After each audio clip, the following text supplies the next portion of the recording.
E aí, pessoal, que é a Gaia e como criar vilões memoráveis em Mutantes e Malfeitores. Não apenas em Mutantes e Malfeitores, mas em qualquer RPG que você queira fazer, ou até nas suas próprias histórias e jogos eletrônicos.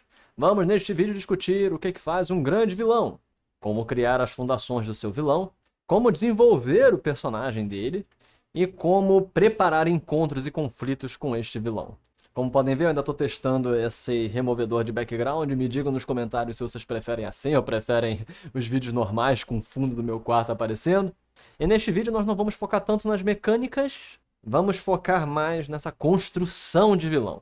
Mas sem deixar de ver alguns exemplos, em especial o Doutor Destino, Doctor Doom, com a ficha criada pelo pessoal da Confraria de Arton, que é até hoje um dos melhores lugares para vocês verem fichas de personagens. Então eu sugiro fortemente que vocês vão lá, um dos melhores locais para recursos de mutantes malfeitores, que no futuro estaremos dando algumas olhadas.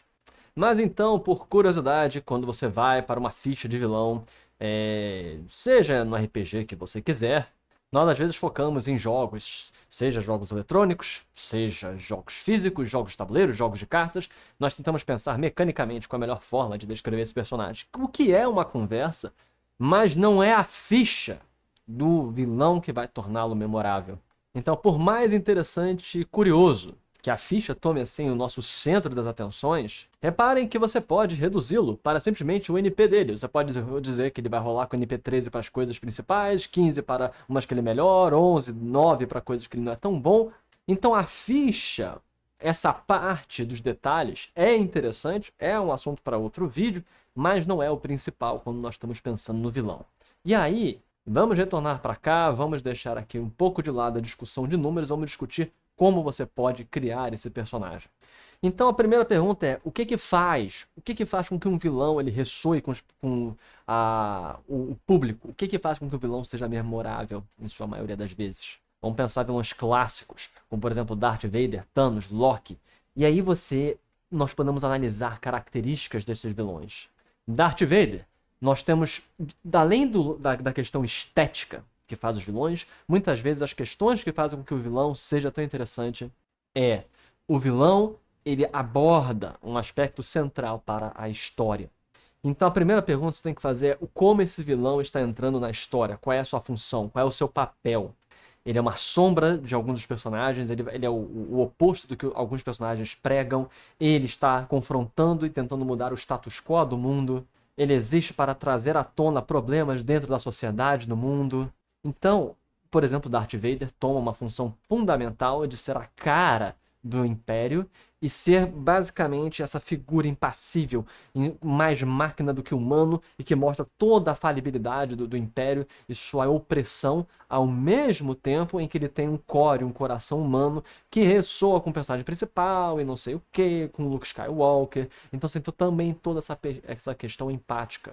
Quando vamos para Thanos, seja no quadrinho, seja nos filmes, ele representa essa figura que tem objetivos maiores. Thanos nos quadrinhos, ele tem um amor pela morte, e isso o motiva para fazer tudo o que ele quer. É uma figura cósmica com interesses cósmicos em alimentar a morte no universo. Enquanto que o Thanos nos filmes, ele quer alimentar uma justiça, um equilíbrio, mesmo que seja uma justiça insana, louca, que é do equilíbrio de recursos. E aí você vai para outros vários vilões. Então, o que motiva esse vilão? Qual é o centro dele? E como ele conversa com a realidade na qual ele está inserido e com a história como um todo e com os personagens. Daí uma coisa importante é você tentar escapar dos tropos comuns, que é o vilão monotônico. Você tem apenas um monotom para o vilão, ele só serve para uma coisa, ele é uma nota só. Apesar de você poder fazer isso, e esses tipos de vilões são interessantes em alguns aspectos, quando você vai para, por exemplo, o List de Adventure Time, você ter um vilão que serve apenas para ser uma encarnação do mal é interessante. Mas se todos os vilões são isso, e só apenas isso é o que aparece, vai se tornar enfadonho. Daí vem uma característica muito importante, que é a empatia. Você criar empatia pelo vilão, criar razões para as ações dele, é muito importante. Vírgula.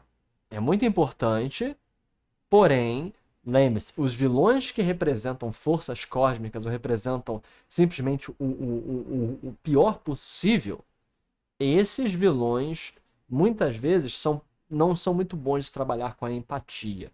Vilões como o Coringa atual, que ele é um. Tô falando assim, os Coringa do quadrinho, não o Coringa dos filmes, mas o Coringa do quadrinho que representa como um agente do caos encarnado, da loucura e da maldade, torná-lo empático, meio que você tenta justificar as ações cruéis deste vilão. Então, não é o melhor caminho. Não é o melhor caminho na maioria das vezes. A empatia, ela ajuda para que nós compreendamos o vilão, mas ele também não pode ser uma encarnação de uma característica negativa, que isso normalmente atrapalha até a verossimilhança com o mundo. E aí vamos agora para fazendo a fundação do vilão. Você tem assim o que você vai evitar, o que você procura.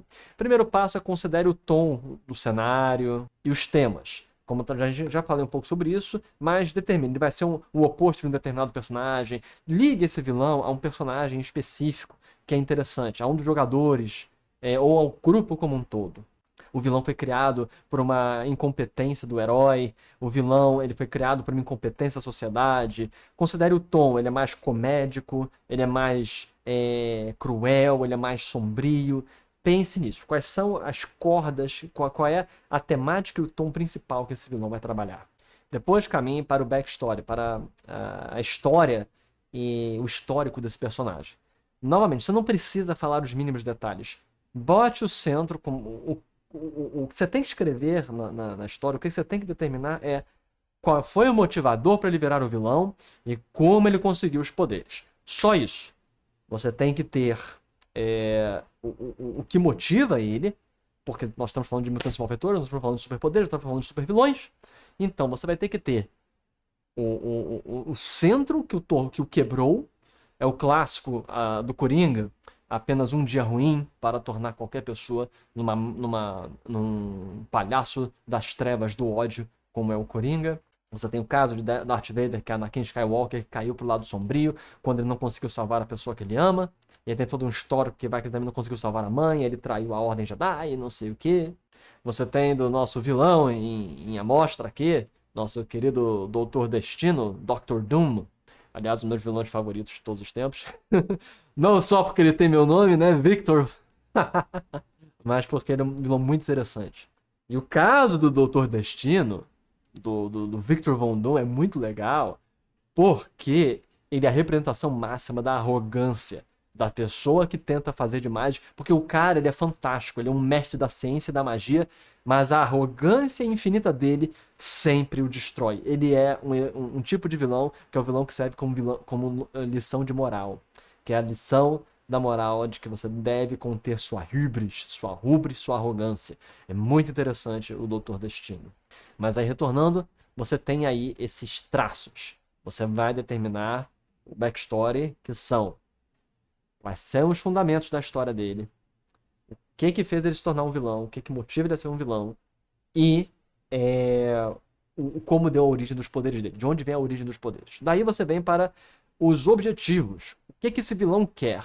E põe objetivos gerais, que motivam de forma geral, e objetivos que interferem diretamente com os jogadores. Então você pode ter você pode fazer de duas formas, mas tente pensar dessa exata maneira. Objetivos gerais, que independente dos jogadores, o que motiva esse vilão para ele existir e fazer suas coisas, e objetivos que conflituem com os jogadores, que vão gerar ideias para histórias e vai fazer com que os jogadores queiram interferir nesse maldito. Agora desenvolva. O terceiro passo é desenvolver esse personagem. Vamos lá. Descreva a personalidade dele, os seus traços. Dr. Duro é arrogante, Thanos também é arrogante, mas é cruel, frio, calculista. Darth Vader é indiferente, impassível, também cruel. O Coringa é louco. A Arlequina é também meio louca, mas ela nem mais é vilã hoje em dia.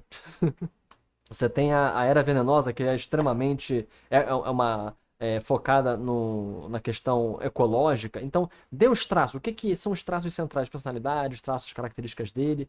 Daí você caminha para o ponto 2, que é poderes e habilidades. Em Mutantes e Malfeitores, você vai determinar o NP do personagem e ver quais são os traços. Quando você está desenvolvendo poderes e habilidades, pense, esse vilão ele é para ser solo, um oponente solo para todos os jogadores confrontarem. É para isso. Ou esse vilão vai estar junto com outros vilões. Se ele é um vilão solo, você tem que tomar muito cuidado para esse vilão não ser completamente derrotado pelos jogadores. Então você tem que preparar muitas vezes lacaios, minions, invocações, coisas que vão ajudar esse vilão. Senão um grupo de heróis vai destruir o vilão, mesmo quando o vilão é de um patamar de poder mais alto. Então, uma coisa interessante é você pensar nos vilões que eles têm esse apoio e que eles têm nas suas fichas, nas suas características, poderes que vão protegê-lo das especificidades dos jogadores e também vão confrontar e vão oferecer uma anulação ou um confrontamento das competências gerais dos personagens. Pense no vilão com habilidades que vão oferecer resistência não apenas puramente mecânica, de você rolar dados. Isso não é divertido. Pense em poderes que vão fazer com que os jogadores tenham que pensar em como confrontá-lo. Em Mutantes Malfeitores, tente utilizar as complicações, ative as complicações. Uma maneira de se pensar Mutantes Malfeitores faça com que o vilão no início ele consiga resistir e fugir dos jogadores, ativando as complicações dos jogadores, dando pontos heróicos para os jogadores, até um momento em que os jogadores vão conseguir enfrentar o vilão de tal forma que ele não consiga mais escapar e faça com que essas ferramentas de trama que impediam eles de interagir com o vilão não possam mais ser aplicadas e eles possam utilizar os pontos heróicos que eles juntaram ao longo da aventura. Então essas coisas. E fraquezas. Pensem na fraqueza. Uma boa maneira de construir, e aí nós vamos agora para a parte final, que é como é que você vai construir o vilão, que é como são os encontros e conflitos. Pense nas quests, pense nos motivadores que levam a aventura a ser levada em frente, certo? Como esse vilão ele entra na história. Mas a maneira mais clássica de você pensar o vilão é como eu comentei. Muitos RPGs fazem isso, muitos jogos eletrônicos fazem isso. Quando o vilão aparece no início, ele não vai poder ser derrotado por algum motivo. Ele vai escapar, ele vai ter alguma ferramenta, um equipamento, vai ter um MacGuffin, vai ter alguma coisa, ou outros vilões vão estar ajudando, ou vai ter uma distorção no espaço-tempo, nas dimensões, ele vai ter invocado um elemental, um lacaio, blá, blá, um monstro, alguma coisa que vai fazer com que esse vilão seja mais ou menos invencível, mesmo que os números dele sejam complicados. Em Mutantes Malfeitores você consegue fazer isso com complicações. Você ativa a complicação, ativa coisas que fazem com que os jogadores vão perdendo. E aí o vilão escapa, mas os jogadores ganham um ponto heróico. E aí o vilão ele é meio que invencível até descobrir algum jeito de impedir essa habilidade dele, essa questão, essa coisa. E os jogadores têm que estudar, têm que pesquisar, têm que talvez ir para os locais de poder que está fortalecendo o vilão, desenvolver um novo equipamento, procurar um especialista, ir para outra dimensão, falar com uma espécie de alien, alguma coisa que vai dar a eles a ferramenta de trama para poder impedir o vilão de conseguir escapar. E aí eles vão poder usar os pontos heróicos que eles acumularam até o final para tentar de fato derrotar esse vilão. Então quando você está criando encontros, pense nesse arco. Isso aí é o clássico de história, de aventura. Essa aventura pode durar de 1 a 3 sessões, escalando e desenvolvendo. E pense assim, qual é o objetivo final? Qual é a temática central? O que ele está querendo fazer no plano? Então, pense num plano do vilão, pense numa coisa que ele quer alcançar, e dê essas ferramentas que você vai ativando, efeitos especiais, que os jogadores não conseguem derrotá-lo, até conseguir confrontar esse plano, essa ferramenta, e isso aí, quando eles descobrirem e fizerem ações e sessões e construírem dentro da própria história razões para vencer essa ferramenta da trama, eles agora vão lá e confrontam o vilão com todos os pontos que eles conseguiram somar ao longo do tempo. Então, no geral, é isso. Retornando aqui para o Doutor Destino. O Doutor Destino é muito fácil de trabalhar, porque ele tem inúmeras máquinas que ele pode criar, como a própria máquina do tempo que ele utiliza, que aí ele pode dizer que toda vez que os heróis vão derrotá-lo, simplesmente eles perdem. E aí descobrem que o Doutor Destino está voltando no passado. Então esse Doutor Destino, na verdade, é um Doutor Destino o Doutor Destino real está no passado, no futuro, e você tem que conseguir enfrentá-lo. Ou então ele pode ter desenvolvido uma mágica que o torna invulnerável. Ou então ele pode ter feito alguma coisa. Por exemplo, ele pode ter encontrado um planeta que ele quer dominar para ganhar mais um grupo de servos para poder chegar de volta na Terra e dominar o planeta. Tem N possibilidades com o Doutor Destino, mas você pode fazer isso com qualquer vilão. Pense dessa forma, haja dessa forma, seja para Mutantes Malfeitores, seja para qualquer outra, seja seu próprio livro, pode ser um livro literário, um jogo eletrônico e outros jogos de RPG. Sigam essas questões que vai dar muito certo. Se gostou, comentem, podem entrar no meu grupo do WhatsApp, no meu grupo do Discord, tem muita coisa. E Discord, WhatsApp, Instagram, enfim. Foi Gaia. Até a próxima, pessoal. Falou!